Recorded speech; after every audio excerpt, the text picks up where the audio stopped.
Kalau kita datang kepada Tuhan, dalam keadaan apapun, Tuhan pasti menolong kita. Amin, Bapak Ibu. Ya, sore hari ini saya akan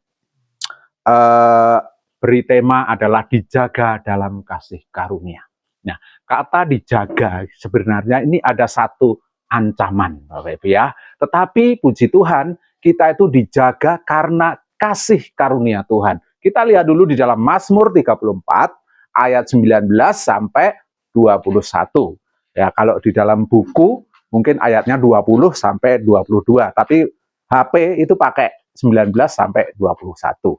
Nah, tolong yang suaranya keras membacakan ini ya. Maaf. Monggo, yang sudah ketemu, bebas. Mazmur 34 ayat 19. Kemalangan orang benar banyak, tetapi Tuhan melepaskan dia dari semuanya itu. Ia melindungi segala tulangnya, tidak satu pun yang patah. Kemalangan akan mematikan orang fasik, dan siapa yang membenci orang benar akan menanggung hukuman. Ya, Bapak Ibu yang dikasih Tuhan, satu ayat yang mungkin menurut kita kurang enak ya Bapak Ibu. Kemalangan orang benar banyak, tetapi Tuhan melepaskan dari semuanya itu. Jadi kita akan bicara dulu tentang kemalangan. Sudah Mbak pasang?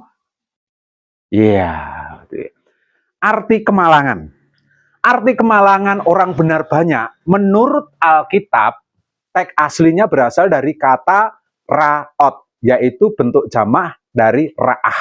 Kalau ra'ah itu kemalangan, jadi cuma satu macam, tetapi kalau raot itu memiliki makna jamak. Jamak itu banyak, ini kata Alkitab. Jadi kemalangan orang benar itu jamak. Jadi artinya kemalangan adalah satu penderitaan, kesusahan, atau bencana. Itu kemalangan. Ya Bapak Ibu, itu yang menurut Alkitab katakan bahwa orang benar memiliki ini, penderitaan, memiliki kesusahan, bahkan kadang-kadang orang benar mengalami bencana. Ya, bencana. Nah, nuansa dari makna ini adalah bicara mencakup penderitaan fisik, psikologi, maupun bencana moral atau sosial. Nah, banyak anak-anak Tuhan itu mengalami ini Bapak Ibu. Penderitaan fisik. Ya, kita sekarang baru menderita fisik ya. Ya, pada banyak yang batuk gitu ya. Batuk semua. Batuk itu angel tambane. Kadang-kadang kita bilang gitu ya, ada istilah batuk 100 hari. Wah, itu amit-amit jangan sampai ya terjadi ya. Biarlah kita cepat sembuh di dalam nama Tuhan Yesus. Ini adalah penderitaan fisik. Bukan cuma batuk. Saya lihat di sini banyak jemaat, ada beberapa jemaat yang harus berobat rutin. Ini sebuah bentuk penderitaan fisik. Coba Bapak Ibu yang masih sehat, yang masih Bapak Ibu kuat, harusnya kita sangat bersyukur ya.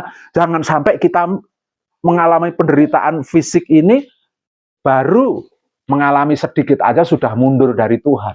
Nah, banyak anak-anak Tuhan datang kepada Tuhan dengan fisik yang kurang prima, kurang fit. Ini kemalangan Bapak Ibu ya. Ya kita jujur itu kemalangan. Kemalangan itu sesuatu yang gak enak. Ya namanya juga malang ya. Secara psikologis. Nah, secara psikologis orang benar itu banyak mengalami tekanan. Ya, tekanan. Coba Bapak Ibu menjadi orang Kristen di lingkungan yang mayoritas, Bapak Ibu ya. Kita itu banyak menderita tekanan psikologis. Sejak saya kecil, saya itu ada di SD Kristen Temunggungan.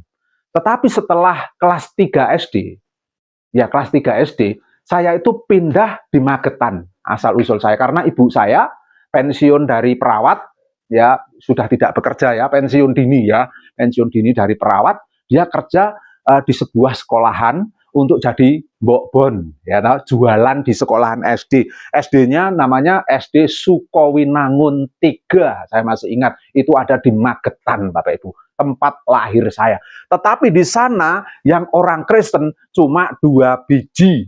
Nah, setiap pelajaran agama saya harus keluar dari kelas, ya, keluyuran kemana-mana, Bapak Ibu. Itu sebenarnya nggak enak, ya. Terus saya mendapat bully karena orang Kristen, ya namanya juga anak-anak. Tapi anak-anak itu yang ngajar orang tua, ya.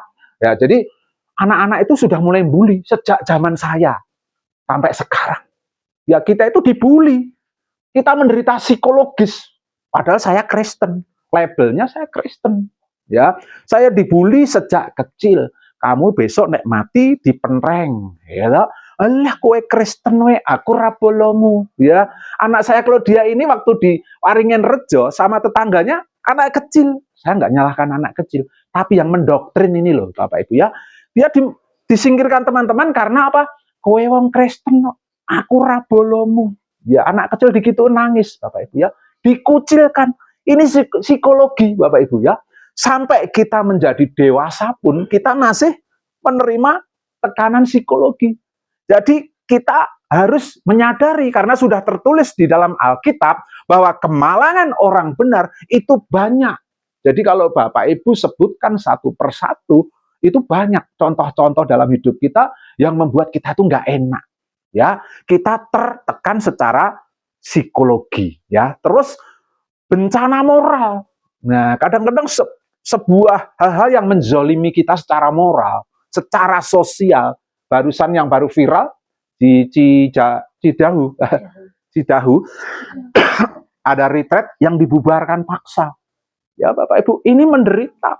Banyak rumah-rumah ibadat ditolak keberadaannya. Bukan yang tak punya izin, yang sudah ada izin aja disuruh mencabut IMB-nya. Dan anehnya pemerintah kita yang katanya adalah Bapak Ibu? Pancasila, Bhinneka Tunggal Ika, menjamin setiap warga negara untuk memeluk agamanya kepercayaannya masing-masing, sepertinya tidak berdaya atau sengaja membiarkan karena mereka juga bagian dari itu. Nah, saya nggak mau nuduh atau berpolitik, tapi ini fakta. Ya, jadi pengikut Kristus pasti mengalami ini, Bapak Ibu ya, penderitaan fisik, psikologi maupun secara moral ataupun sosial. Nah, Bapak Ibu Saudara yang dikasihi Tuhan, tetapi ada kabar baik yang harus kita lihat, Bapak Ibu ya. Kita perlu menyadari bahwa penderitaan atau kemalangan adalah bagian yang tak terlepaskan dari kehidupan orang benar. Jadi kita harus tahu dulu konsekuensi menjadi orang benar atau pengikut Kristus, orang percaya itu tidak akan pernah terlepaskan dari hal-hal ini, kemalangan dan penderitaan ini. Namun, ini kabar baiknya, penyertaan Tuhan selalu menyertai dan membebaskan umatnya. Artinya, kemalangan boleh ada, kemalangan boleh datang dalam hidup kita, tekanan boleh ada di hidup kita, tetapi Tuhan menjanjikan apa? Penyertaan. Penyertaan itu artinya Tuhan ada di pihak kita. Kalau Tuhan ada di pihak kita, siapakah lawan kita?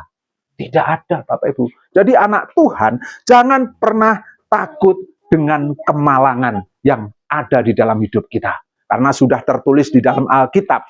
Kemalangan juga bisa bicara tentang ujian. Ya, ujian orang percaya.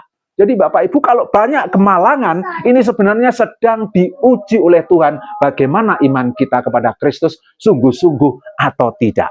Asal kita mengarah hati kita kepada Kristus sebagai penggenapan akan janji keselamatan telah diberikan kepada setiap orang percaya.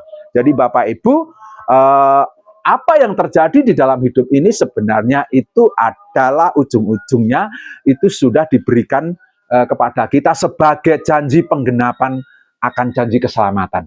Jadi Bapak Ibu Saudara dikasih Tuhan, semua boleh terjadi di dalam hidup kita, tetapi Allah menyertai kita dan ujung-ujungnya keselamatan bagi setiap orang percaya diberikan kepada kita secara cuma-cuma. Ya, lanjut. Ada poin-poin penting yang bisa kita pelajari dari kata pemazmur ini. Yang pertama, ya Bapak Ibu, yang pertama adalah penderitaan bukanlah tanda bahwa Allah telah meninggalkan orang percaya. Kalau Bapak Ibu sedang mengalami kemalangan, ya kemalangan, penderitaan, termasuk ujian, pencobaan, Bapak Ibu, ini bukan tanda bahwa Allah meninggalkan kita. Justru Allah itu sangat mencintai kita. Ya. Kemalangan orang benar banyak, tetapi Tuhan melepaskan semuanya itu. Pada waktu kemalangan itu datang, Tuhan melepaskan semua itu.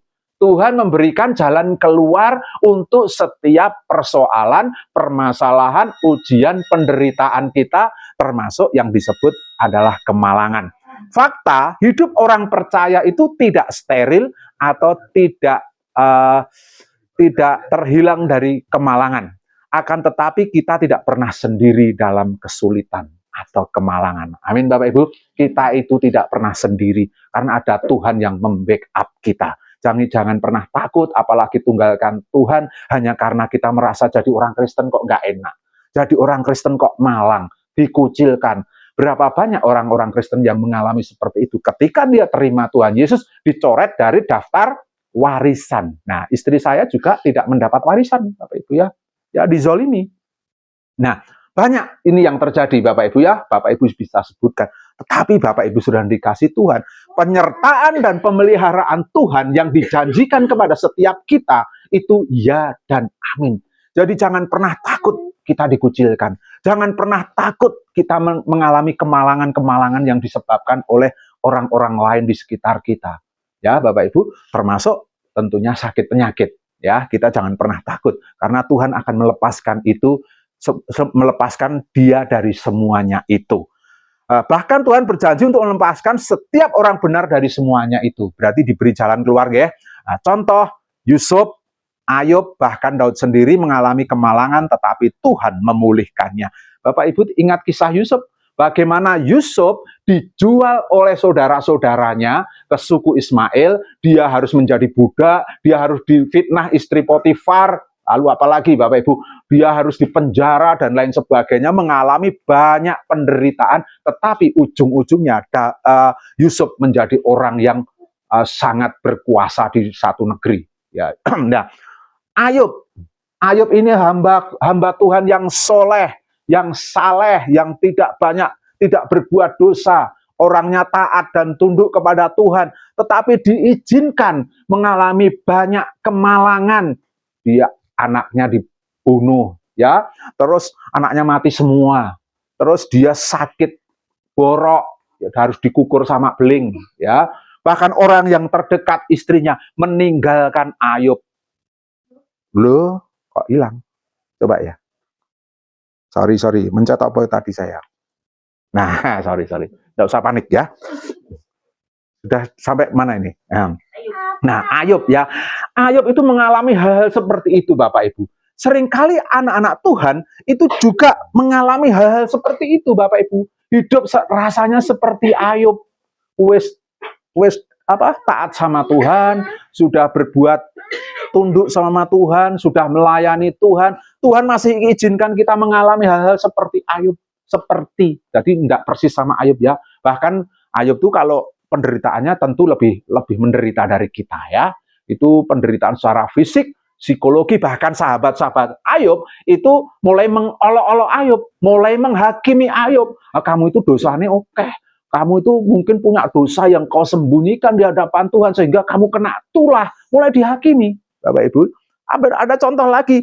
Raja Daud sendiri itu juga mengalami kemalangan. Dia dikejar-kejar Saul, dia mau dibunuh. Tetapi ending dari semua contoh di dalam Alkitab ini, mereka dipulihkan Tuhan. Bapak Ibu juga dipulihkan Tuhan. Ketika Bapak Ibu benar-benar bergantung sama Tuhan, tunduk sama Tuhan, pasti dipulihkan Tuhan. Dipulihkan itu memiliki makna dikembalikan seperti semula. Seperti semula, fungsi-fungsi kita yang sudah tidak berfungsi dikembalikan seperti semula. Kalau ada orang sakit kusta, itu dikatakan dia ditahirkan, itu memiliki makna dia dipulihkan. Bukan cuma sembuh, tapi dipulihkan. Orang kusta itu kalau yang namanya sembuh, ya dia akan sembuh. Artinya penyakit itu tidak meremen lagi, itu sembuh. Tetapi dia cacat. Ya betul, orang yang kena kusta kadang-kadang jarinya ada yang putus, ya, boroknya meninggalkan bekas dan ya banyak hal. Tetapi ketika dia ditahirkan, memiliki makna pulih kembali seperti semula. Artinya jari yang putus pun ya bisa tumbuh lagi, ya, pulih seperti semula. Inilah janji yang diberikan Tuhan bagi setiap orang yang percaya kepada Dia, meskipun kemalangan itu banyak. Kita akan dipulihkan Tuhan. Masa-masa jaya kita akan dipulihkan Tuhan. Itu kita harus pegang pakai iman kita. Ya, Bapak Ibu, jangan lihat kenyataan. pakai iman. Lihat dulu dengan iman kita. Ya. Jadi jangan tertipu dengan pengajaran yang berkata kalau beriman semua pasti lancar, semua pasti diberkati. Tidak, Bapak Ibu. Tuhan izinkan kita seperti berjalan naik gunung. Ya, kalau saya berjalan ke Tawangmangu, naik motor ke Tawangmangu, di situ ada jalan naik, ada jalan turun, ada jalan naik, belok-belok lagi, naik turun, tetapi dalam rangka naik. Tuhan itu seperti itu, Bapak Ibu. Bagi orang yang percaya kepada Tuhan dengan segenap hati, pencobaan boleh datang, kemalangan boleh datang, tetapi kita sedang dibawa Tuhan naik. Amin, Bapak Ibu. Ayub itu dipulihkan luar biasa, dikembalikan 2 kali lipat. Abraham juga dipulihkan Tuhan luar biasa. Semua diberkati Tuhan menjadi berlipat kali ganda. Nah, Tuhan membawa kita dalam menuju jalan ke naik, bukan turun, ya. Meskipun di waktu kita naik ini ada jalan turun, ada banyak kemalangan, ya. Jadi Bapak Ibu Saudara dikasihi Tuhan, itulah janji Tuhan kepada setiap orang percaya. Sekarang poin yang kedua. Poin yang kedua adalah penjagaan Tuhan itu menyeluruh atau total dan ajaib. Ayat 20. Ia melindungi segala tulangnya, tidak satu pun yang patah. Ya, Bapak Ibu, itu dikatakan melindungi segala tulangnya. Tulangnya siapa, Bapak Ibu? Tulang kita. Betul? Tulang kita. Kenapa bicara tulang, Bapak Ibu ya? Ini sebenarnya ungkapan untuk melambangkan perlindungan yang total dari Tuhan. Tidak ada bagian yang diabaikan Tuhan. Ya, tidak ada satu tulang pun yang patah. Nah, ini maknanya ini, Bapak Ibu. Adalah ungkapan atau melambangkan perlindungan total dari Tuhan, tidak ada bagian yang diabaikan Tuhan. Jadi percayalah, meskipun kita banyak penderitaan, meskipun kita banyak kemalangan, tetapi Tuhan tidak pernah mengabaikan kita, termasuk bagian yang sangat kecil. Hal ini digenapi dalam Yesus saat ia berada di kayu salibnya. Yohanes 19 ayat 36. Sebab hal itu terjadi supaya genaplah yang tertulis dalam kitab suci. Tidak ada tulangnya yang akan dipatahkan. Nah, kalau di sini adalah tulangnya siapa? Tulangnya Tuhan Yesus, karenanya gede. Nah, orang yang percaya kepada Tuhan Yesus, dia juga akan mengalami hal yang sama. Ya, jadi Tuhan itu diremukkan juga, ya, diremukkan dalam arti disalib, ya, untuk menebus dosa kita, tetapi tidak ada tulang yang dipatahkannya. Nah, itu bicara dengan perlindungan Tuhan kepada setiap orang yang percaya kepada Tuhan Yesus akan mengalami hal yang sama. Penderitaan boleh ada, tetapi tidak membuat tulang-tulangnya patah. Ya, itu dah. Terus ini bukan hanya tentang tubuh jasmani, tetapi juga keselamatan jiwa dalam kekekalan. Jadi Tuhan tidak hanya menolong sebagian, akan tetapi utuh, yaitu hidup jasmani maupun rohani. Jadi Bapak Ibu Saudara dikasih Tuhan, ketika kemalangan itu datang, percayalah penjagaan Tuhan itu menyeluruh atau total. Dia bahkan menjaga hidup kita jasmani maupun rohani. Ya, terus next. Yang ketiga, ini yang terakhir. Jalan orang fasik berakhir dalam kehancuran. Nah, berbeda atau berbanding dengan terbalik ya, ayat 21, kemalangan akan mematikan orang fasik dan siapa membenci orang benar akan menanggung hukuman. Orang fasik adalah secara etimologi atau ilmu bahasa, orang yang keluar dari suatu ketaatan agama. Orang fasik bisa saja tetap beriman namun perilakunya menyimpang dari ajaran agama. Dalam Alkitab, orang fasik adalah mereka yang menolak kebenaran dan lebih memilih jalan dosa. Nah, Bapak Ibu Saudara dikasih Tuhan, ada ayat, berbahagialah orang yang berjalan tidak menurut nasihat orang fasik. Berbahagialah orang yang tidak berjalan menurut nasihat orang fasik. Nah, kenapa? Karena ada anak-anak Tuhan yang masih beriman, ya, tetapi jalannya menurut nasihat orang fasik, menurut nasihat orang yang tidak beriman, menurut nasihat orang yang tidak mau ada di dalam kebenaran Tuhan. Sehingga kemalangan akan mematikan orang fasik. Jadi kalau anak-anak Tuhan mengikuti nasihat orang fasik, dia bukan anak Tuhan lagi. Dia adalah orang fasik. Kita akan menjadi fasik. Nah, orang fasik itu, kemalangan itu akan mematikan orang fasik. Jadi berbeda. Kalau orang benar, kemalangan itu banyak, tetapi Tuhan melepaskan. Tetapi kalau kita orang fasik mendapat kemalangan, kita binasa. Ya, bahkan di situ dikatakan siapa membenci orang benar akan menanggung hukuman. Biasanya orang fasik ini memusuhi orang benar. Nah, dalam janji pelepasan pertolongan Tuhan tidak berlaku bagi orang fasik. Jadi kalau Bapak Ibu meminta nasihat kepada orang fasik, orang yang tidak benar di dalam Tuhan, itu janji Tuhan tidak akan berlaku. Tetapi kehancuran yang akan membuat kita mendapatkan. Terus bahkan Tuhan akan memberikan penghukuman bagi orang yang membenci orang benar. Nah, tahukah Bapak Ibu Saudara dikasih Tuhan bahwa kita itu adalah biji mata Allah. Biji mata Allah itu jangan main-main. Kalau ada orang yang menzolimi kita, ada orang yang membenci kita, urusannya sama Tuhan. Sudah banyak cerita-cerita di YouTube, kasus-kasus bagaimana orang Kristen dihina, bagaimana orang Kristen dizolimi, ujung-ujungnya yang menzolimi menderita. Ya, mereka suka bilang asap, tapi ujung-ujungnya kena asap sendiri. Ya, tapi jadi Bapak Ibu tetap harus kuat di dalam Tuhan ya, jangan takut karena Tuhan ada di pihak kita. Ini bercerita. Bahkan Tuhan akan memberikan penghukuman bagi orang yang membenci orang benar. Ini bicara tentang keadilan Tuhan yang ditegakkan bagi orang percaya. Jadi kalau Bapak Ibu dihina, Bapak Ibu mendapatkan ketidakenaan dari lingkungan sekitar, percayalah, Tuhan itu adil. Kita akan mendapatkan keadilan keadilan dari Tuhan.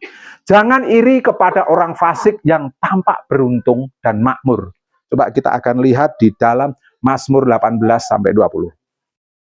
Ya. Ini. Sesungguhnya di tempat licin kau taruh mereka, kau jatuhkan mereka sehingga hancur. Betapa binasa mereka dalam sekejap mata, lenyap habis oleh karena kedahsyatan. Seperti mimpi pada waktu terbangun, ya Tuhan, pada waktu terjaga rupanya mereka kau pandang hina. Ini bicara tentang orang fasik. Orang fasik itu seperti orang yang ditempatkan di tempat yang licin. Tempat yang licin membuat orang itu gampang jatuh. Jadi orang fasik udah pastilah Bapak Ibu ya, dia akan gampang jatuh. Sehingga kejatuhan mereka membuat mereka hancur karena Tuhan tidak menjagai mereka. Karena Tuhan tidak melepaskan mereka dari kehancuran. Terus betapa binasa mereka dalam sekejap. Kalau Tuhan mau, dengan sekejap orang-orang fasik itu bisa dihancurkan Tuhan. Terus seperti mimpi waktu ia terbangun. Jadi kejayaan, kemuliaan orang fasik itu hanya sekejap mata. Seperti mimpi, ya. Bahkan lebih lagi, Tuhan rupanya memandang hina bagi setiap mereka. Ya, terjaga rupanya seperti mimpi waktu terbangun, ya Tuhan pada waktu terjaga rupanya mereka kau pandang hina. Jadi Bapak Ibu tidak boleh iri atau meri kepada orang fasik. Seringkali kita meri ya sama orang fasik. Loh, dia orangnya jahat, dia hidupnya tidak benar, bahkan korupsi, bahkan mengambil hak yang bukan miliknya, tetapi hidupnya enak-enak saja. Percayalah, itu hanya sementara. Mereka hanya di tempat licin. Suatu saat akan tiba waktunya, dia akan jatuh. Tetapi orang benar, meskipun kelihatannya terseok-seok, kelihatannya hancur-hancuran, tetapi dia akan dilepaskan Tuhan dari semua itu, bahkan diberi penjagaan dan pemulihan dari Tuhan. Amin Bapak Ibu. Nah, orang fasik berada dalam posisi di tempat yang licin. Dijatuhkan Tuhan sendiri sampai hancur. Beda kan dengan kita? Nah, dipandang hina oleh Tuhan. Ini berlawanan dengan kita. Jadi kita harus bangga bahwa kita menjadi orang benar. Orang benar di hadapan Tuhan. Orang yang dibenarkan oleh Tuhan. Diberi penjagaan. Diberi pemulihan. Orang fasik tidak. Ya, jadi Bapak Ibu jangan pernah ikuti nasihat orang fasik. Penerapan untuk orang percaya. Yang pertama, ini himbauan Bapak Ibu ya, tetap setia saat menderita. Ya, saat kemalangan terjadi, Bapak Ibu harus tetap setia karena Tuhan bekerja di balik semua itu. Penderitaan, kemalangan boleh terjadi, tapi di balik itu semua Tuhan bekerja. Bekerja untuk apa? Untuk memberkati kita. Bekerja untuk apa? Untuk memulihkan kita. Bekerja untuk apa? Supaya kita hidup lebih baik, lebih baik, lebih baik di dalam Tuhan. Terus, yang kedua, hanya berlindung kepada Tuhan, bukan kekuatan sendiri. Atau solusi dari dunia itu atau orang fasik. Jadi ketika kemalangan itu ada, kita hanya bisa berteriak kepada Tuhan. Kita hanya bisa berlindung dari Tuhan, berlindung kepada Tuhan. Terus yang ketiga, hiduplah dalam rasa syukur dan penuh harapan hanya pada Tuhan. Sebab dialah pembela kita yang akan menyelamatkan umat-umatnya sampai akhir. Jadi Bapak Ibu, tiga hal ini yang harus kita ingat-ingat ya Bapak Ibu, ketika kemalangan itu ada di dalam hidup kita, tetap setia, berlindung pada Tuhan, hidup dalam rasa syukur. Tuhan tidak menjanjikan jalan selalu rata, mulus, tetapi Tuhan adalah berjanji, adalah penyertaan dan pembebasan bagi setiap orang percaya. Jadi Tuhan itu berjanji memberi penyertaan dan pembebasan. Amin Bapak Ibu. Bapak Ibu mau disertai Tuhan dan dibebaskan, ya tiga hal ini yang harus kita pertahankan di dalam hidup kita sebagai orang percaya. Saya kira firman Tuhan tidak kami perpanjang, biarlah ini menjadi kekuatan bagi kita. Amin.